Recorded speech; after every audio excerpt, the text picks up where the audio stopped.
My name is John Brandon.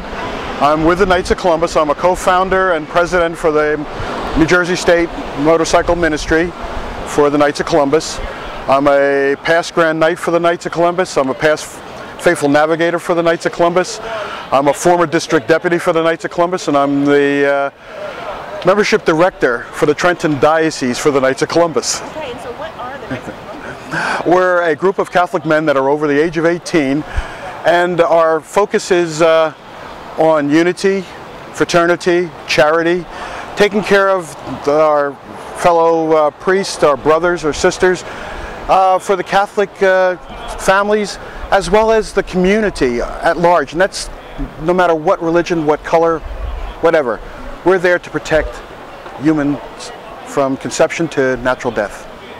And so why was it important that the Knights of Columbus have a presence here today? Well, it's a very large factor, actually. It's not just one reason. First of all, in our Catholic faith, we do believe in marriage between one woman, one man. Also, it's part of the very cycle of life. And that includes from children of all ages that you saw here today. And it's a catch-22. As one thing grabs onto another, we grab onto each other, and marriage is part of that.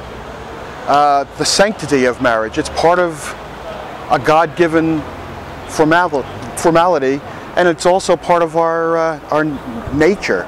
It's something that was handed to each and one of us, and it's one of our sacraments. And so you talked a lot about, unity.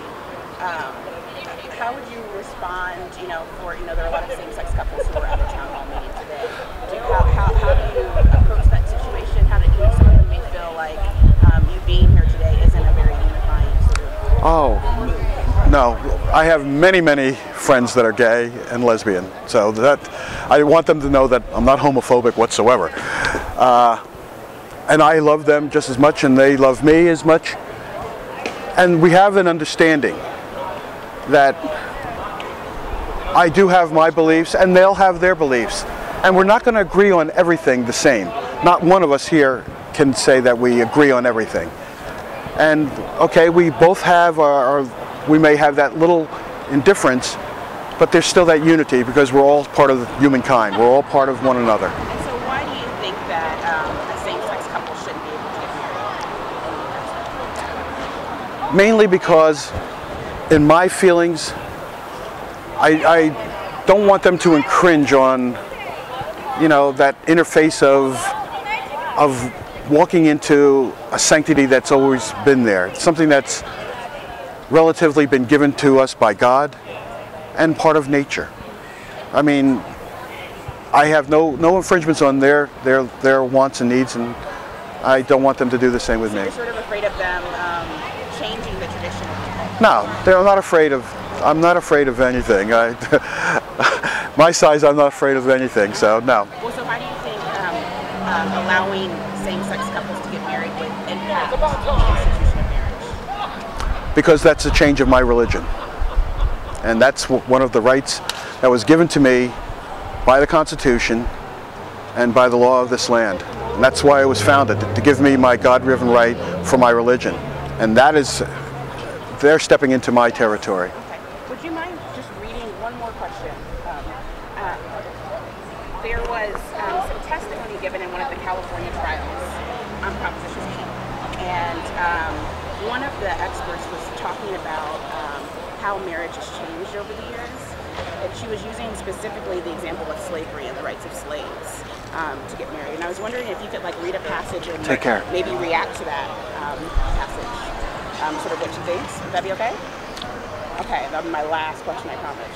I can find it.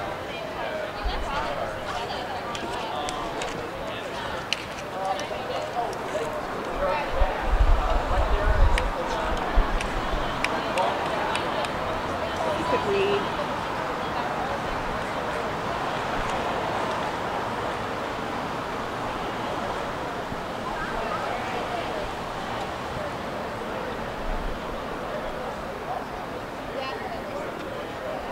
If you could read just these these paragraphs right here? Sure. Yeah, well, what do I have to say? Oh, would you read it out loud for the camera? No.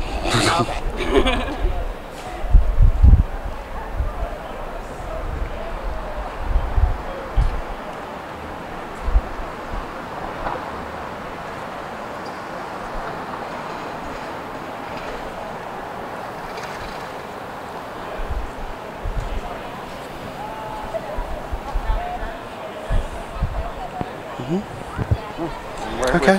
Okay. I've read the whole thing.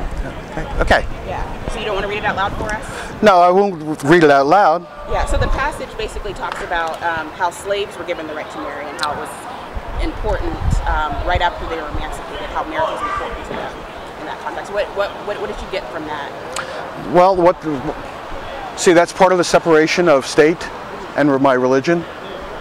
And it doesn't matter, you know, it's been said many times, and I've heard this passage many times before, so it's not anything brand new to me. But what it comes down to is, okay, you may have your freedoms and that are given to you by the state, but I do have my freedoms that are given to me by God. And that's what I hold my truths, my beliefs in. And my last truths, question, God. how does separation of church and state different in the slavery case than it is in this same-sex marriage case? One is well, there's a few things, and I'm not going to debate it here because it's not my right. I'm just playing devil's advocate. And I'm giving you my exact answer. It's not my right. I'm not going to argue over the difference between church and state. I'm going to argue just my beliefs, and that's where I'm at. My beliefs. Thank you so much. Can I get, is there a chapter name of your Knights of Columbus that I should We're just Knights of Columbus?